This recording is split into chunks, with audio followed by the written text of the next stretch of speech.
नमस्कार दोस्तों, motivation journey में आपका स्वागत है। तो आज हम एक परेशान किसान और महात्मा बुद्ध की कहानी इस वीडियो में देखने वाले हैं, तो वीडियो को लास्ट तक देखना। एक गांव में एक किसान अपने दुखों से दुखी था। किसी ने उस किसान को बताया कि तुम अपने दुखों की समाधान के लिए बुद्ध की शरण में जाओ, वह तुम्हारी सभी दुखों की समाधान कर देंगे। यह सुनकर वह किसान बुद्ध की शरण चल पड़ा। जैसा कि हम सभी के जीवन में होता है, वह किसान भी अनेक कठिनाइयों का समाधान कर रहा था। उसे लगा कि वह दूसरे कठिनाइयों से निकाल लेगा, कोई उपाय बता देंगे।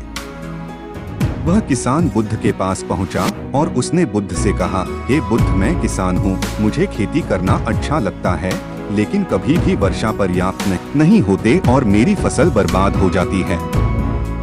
पिछले साल भी मेरे पास खाने को कुछ नहीं था और इस साल जब मैंने फसल बोई तो इस बार बहुत अधिक वर्षा हुई, जिसके कारण मेरी फसल को नुकसान पहुंचा।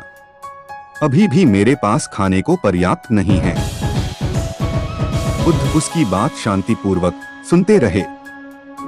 किसान ने कहा, मैं विवाहित हूँ, मेरी पत्नी मेरा ध्यान रखती है, मैं उससे प्रेम करता हूँ, लेकिन कभी कभी वह मुझे परेशान भी कर देती है। कभी कभी मुझे लगता है कि मैं उससे परेशान हो गया हूँ और कभी मुझे लगता है कि वे मेरे जीवन में न होती तो अच्छा होता।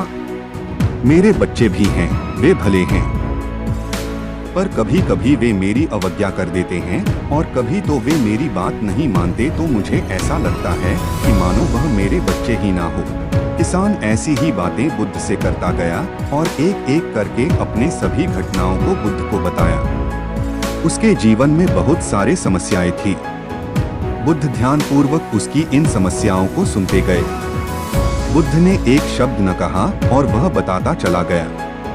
आखिरकार बताते बताते उसके पास बताने के लिए कोई और अधिक समस्या ना बची।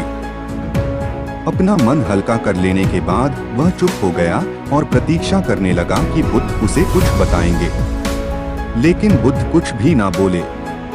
उसने बुद्ध से कहा कि मैं आपके पास आया हूँ, क्या मेरी समस्या का समाधान करेंगे? बुद्ध बोल, मैं तुम्हारी कोई मदद नहीं कर सकता। किसान ने अचंभित होकर कहा, यह क्या कह रहे हैं आप? सभी कहते हैं कि आप सभी के दुखों का निवारण कर देते हैं, तो क्या आप मेरी दुखों का निवारण नहीं करेंगे? इसलिए क्या मैं एक गरीब किसान हूँ? बुद्ध ने कहा, सभी के जीवन में कठिनाइयाँ है, तुम्हारे जीवन में कोई कठिनाइयाँ नहीं है। यह कठिनाइयाँ तो सभी के जीवन में आती है और जाती है। कभी मनुष्य सुखी होता है, कभी दुखी आता है, कभी उसे पराये अपने लगते हैं और कभी कभी उसे अपने ही पराये लगते हैं। यह जीवन चक्र है, इनसे कोई नहीं निकल सकता। वास्तविकता यह है कि हम सबके जीवन में 83 कठिनाइयाँ हैं। मेरा, तुम्हारा और यहाँ उपस्थित हर व्यक्ति का जीवन समस्याओं से ग्रसित है। तुम इन 83 समस्याओं का समाधान नहीं कर सकते, कोई नहीं कर सकता। मैं भी तुम्हारे इन समस्याओं का समाधान नहीं कर सकता। यदि तुम कठोर कर्म करो, उनमें से किसी एक का उपाय भी कर लो, तो उसके स्थान पर एक नई समस्या खड़ी हो जाएगी। जीवन का कोई भरोसा नहीं है। एक दिन जिन्हें तुम चाहते हो वह तुम्हें छोड़ देंगे और चले जाएंगे, और एक दिन यह जीवन भी छोड़ देगा और तुम भी यहाँ से चले जाओगे। जीवन का भरोसा नहीं है। एक दिन तुम्हारे प्रियजन चल बसेंगे और तुम भी चल बसेंगे। समस्याएं सदैव वैसे ही बनी रहेगी। आज भी वैसी ही समस्या है जैसे कि 100 साल पहले थी या 1000 साल पहले थी। समस्याएं जस की तस ही रहेंगी और न समस्याओं का कोई कुछ उपाय नहीं कर सकता है। किसबन क्रोधित हो गया। वह बोला, सब कहते हैं कि आप महात्मा हो। मैं यहाँ इस आश में आया था कि आप मेरी कुछ सहायता करोगे। अगर आप मेरे समस्याओं का समाधान ही नहीं कर सकते तो मेरा आना यहाँ व्यर्थ हुआ। सभी लोग झूठ बोलते हैं कि सैप सभी समस्याओं को दूर करते हैं, लेकिन आपने तो मेरी एक भी समस्या का समाधान न किया। आपसे भले तो वह महात्मा हैं जो मेरे घर 2 वर्ष पहले आए थे। उन्होंने मेरे से यज्ञ कराया, दान क्षीणा कराई और मेरे मन को अपार शांति मिली और कुछ समय के लिए सुख भी आया, कुछ दुख भी कम हुए। लेकिन आपने तो मेरी किसी भी समस्या का समाधान ना किया, आपने तो सीधा मुझे मना कर दिया। बुद्ध ने कहा, क्या तुम्हारे वह सब करने से तुम्हारे सभी दुख समाप्त हो चुके हैं? क्या तुम आज उनसे भी अधिक दुखों में नहीं पड़े हो? यह दुख कभी भी समाप्त नहीं होने वाले हैं। किसान ने कहा, तो क्या अब मैं यह मान लूं कि आप मेरी कोई भी मदद नहीं कर सकते और समस्याओं का समाधान नहीं निकल सकते? यदि आप इतनी छोटी छोटी बातों का उपाय नहीं कर सकते? बुद्ध ने कहा, मैं तुम्हारे 83 समस्या हो। इसी समस्या के कारण ही सारी समस्याओं का जन्म हुआ है। अगर तुम इस बात को स्वीकार कर लो कि जीवन में समस्या होती ही है, सभी के जीवन में कोई न कोई कठिनाइयां होती ही है। तुम सोचते हो कि तुम इस दुनिया में सबसे ज्यादा दुखी हो और तुम्हारे जितना कोई और दुखी नहीं है, तो तुम अपने आसपास देखो कि जितने भी लोग तुम्हारे आसपास है, क्या वह तुमसे कम दुखी हैं?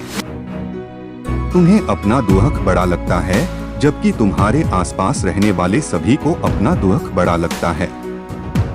इस दुनिया में सभी को अपना दुख बड़ा लगता है, चाहे दुख छोटा हो या बड़ा हो, लेकिन वह जिसके साथ घाट रहा है उसी के लिए वह बड़ा होता है। हम किसी दूसरे के बारे में विचार नहीं करते, बहुत दूर के बारे में विचार तो हम बिल्कुल नहीं करते। कोई हमारा सगा संबंधी हो तो हम उसके बारे में थोड़ा विचार करते हैं, लेकिन अगर बात हम पर आ जाए तो हम बिल्कुल विचलित हो जाते हैं।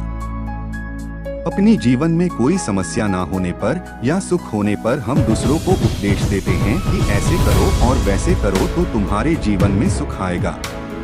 तुम क्यों इतना दुख करते हो? दुख आता है और जाता है, लेकिन जब यही घटना हमारे जीवन से हर प्रकार से भरा हुआ है, इसको तुम कभी नहीं बदल सकते। अगर तुम यह चाहते हो कि तुम्हारा जीवन हमेशा सुखी हो और सुख से रहूं, तो यह वह संभव नहीं। और अगर तुम चाहते हो कि तुम्हारा जीवन हमेशा दुख से भरा हो, तो यह भी संभव नहीं है। अगर तुम यह भी चाहते हो कि तुम्हारा जीवन हमेशा दुख से भरा हो, तो यह भी संभव नहीं है।